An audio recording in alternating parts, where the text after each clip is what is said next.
Bon, mais après quelques tours de roue, peut-être environ 5-6 km, moto très électrique. On dirait que les ingénieurs de KTM et Husqvarna ils ont fait un job incroyable au niveau de la façon que le moteur délivre la puissance. Je sais pas si c'est l'injection qui apporte ça. En tout cas, il n'y a aucune vibration. C'est ce qui donne un effet d'électrique. Pour un 2 temps, pour tout le monde qui ont chauffé un 2 temps dans leur vie, j'ai chauffé des KX 250, des CR 250, des CR 500, toutes les motos 2 temps que j'ai essayé, ça ressemble à rien de ça. Pour les puristes, peut-être que c'est un coup de pied au cul. Je suis un peu choqué, dans le bon sens, parce que c'est très le fun. Ça amène une espèce de jouabilité incroyable. On a l'impression que la moto a toujours du couple. C'est ce qui fait qu'on dirait qu'elle est électrique. Un peu comme on a passé du 4 temps carbu à 4 temps injection. Une espèce de linéarité plus facile d'après moi pour faire des lappings, plus facile pour faire du temps pour les gens qui aiment le 2 temps mais qui voudraient faire du temps. On voit que la plupart des gens FMSQ sont passés au 4 temps. Avec cette moto-là, on va pouvoir récupérer un peu, je pense, le 2 temps, puis sauver le 2 temps avec ça. C'est vraiment incroyable, la linéarité. Par contre, quand on ouvre les gaz, là, ça tire sans fin. C'est vraiment... À bas régime, on a l'impression que c'est une zézette, ping, ping, ding, ding, ding. Mais quand on ouvre les gaz, ouais, ça whack comme avant, comme un BC à carburation. C'est bien jeté. C'est assez incroyable. Je peux pas dire, je suis comme sur le choc, je sais même pas quoi dire. Léger, agile, fin entre les jambes. Je suis quelqu'un qui pèse 175 livres, je mesure 5 et 9 et demi. C'est l'enfer. J'ai l'impression d'avoir rien entre les mains. Ça, c'est le gros feeling que j'ai. Une solidité et un feeling de légèreté, c'est ce que je pourrais dire. Écoutez, j'ai pas fait d'heure d'enduro, là. Je suis à côté de chez nous. C'est une espèce de petit pit de gravier avec des petites montées tout petites. Là, je suis en culotte courte, il fait 30 degrés. Je vais donner ça à fond plus tard au courant de la semaine. Je suis en vacances. Mais pour l'instant, c'est un semi-wow, semi-choqué, en tout cas, c'est une révolution, ça c'est sûr et net. C'est même pas une question de. J'avais pas chauffé le 2019 en modèle Husqvarna, mais j'ai chauffé le modèle KTM, un 250 XCW. J'aime mieux la Husqvarna présentement, que je trouve qu'il n'y a plus de points morts entre les vitesses. C'est comme plus naturel, on dirait, au niveau. Comme un bike bien jeté au niveau carburation. La 2019 me laissait un petit vide entre les vitesses que j'aimais pas. Il rotait, boquait. Là, on dirait qu'on l'a plus, ce feeling-là. Mais ce que je peux dire par contre, c'est linéaire. Linéarité. Donc, mais avec le coup de pied au cul à la fin, c'est bien. J'aurais aimé essayer la 300 juste pour comparer, mais j'ai pas pu essayer. Celle-là, c'est la mienne. Je viens de l'acheter. Ça fait quelques heures seulement.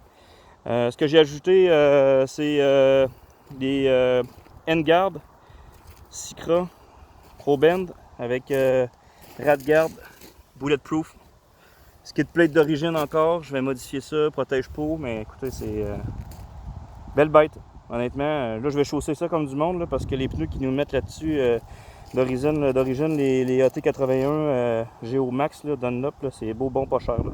C'est des pneus de motocross, on dirait, c'est très agressif comme tread, mais c'est raide, ça me donne pas le feeling que j'ai.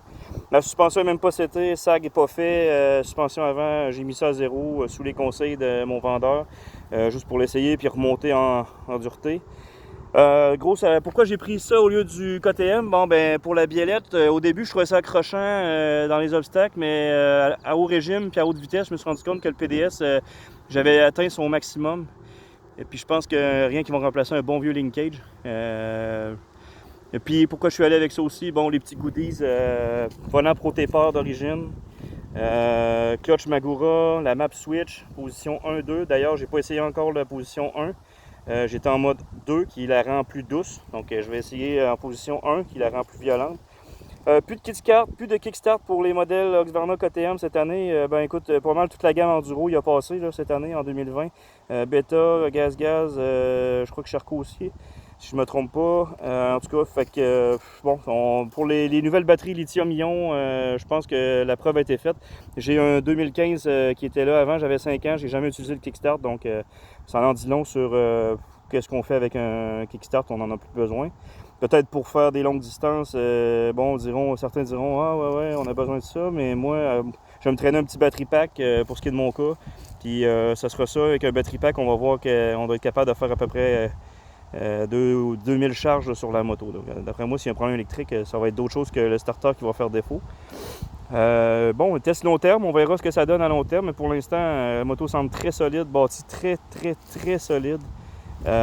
Contrairement au KTM et Husqvarna Hater qui plantent outrage la marque sur Internet, je peux vous dire que les années derrière la cravate de KTM et Husqvarna sur le domaine d'enduro paraît.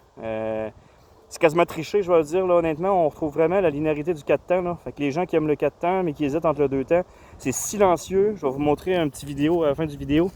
Comment c'est silencieux. C'est très silencieux. On n'entend presque pas la machine virer. C'est assez surprenant même. Le pot me ressemble à un pot d'échappement, ressemble beaucoup au pot qu'on retrouve sur les 4 temps. Plus long, plus large, donc c'est ça qui doit diminuer le son. Et les ingénieurs ont travaillé, je lisais aussi sur Internet que les ingénieurs ont travaillé sur le pot d'échappement. Regardez, il semble bosser ici, mais non, c'est fait comme ça d'origine.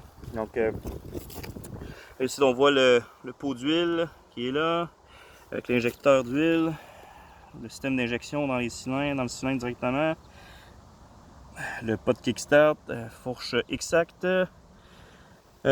Composite, ici au niveau du subframe, on y va avec un composite au lieu d'aller avec une suspension en aluminium du côté de chez KTM.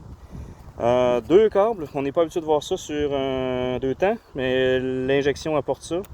Un qui tire, un qui revient, donc c'est ça.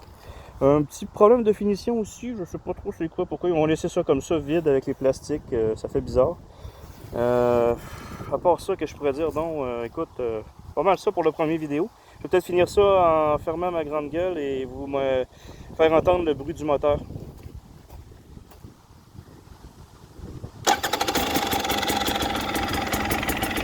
Donc on continue à m'entendre ici, là.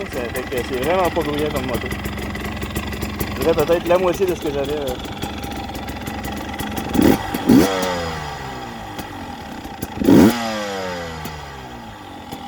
Ah aussi, je vais le mettre sur la map 1. Ah excusez, j'étais sur la 1. J'étais sur la 1, là, je l'ai mis sur la 2. Bon, écoutez, je découvre la moto en même temps que vous. Là. La selle aussi est améliorée cette année. Il n'y a plus besoin de mettre d'afterpart, power part ou des choses comme ça. Là. La selle est vraiment confort pour le temps pour qu'on fait un peu de selle, de temps de selle. On ne fatiguera pas. Rajouter une espèce de petite bande ici qui est comme plus adhérente pour la moto. La moto fine, si je compare avec mon 2015, mais la moto est plus basse, d'environ 1 cm ou 2. Et le cadre est tellement fin. Là. On a l'impression d'être sur une ligne, tellement que c'est fin. Là. Je me demande qu'est-ce qu'ils vont faire pour l'avenir. Donc, ça fait le tour pas mal pour ma TA 250i 2020. Probablement la première à Québec. En tout cas, moi, j'en ai pas vu dans ma gang qu'il y en avait d'autres. Puis, je roule avec pas mal de monde à Québec. Donc, reste à suivre. Merci la gang. On se repoigne bientôt pour une nouvelle vidéo sur ma chaîne. Merci, bye bye.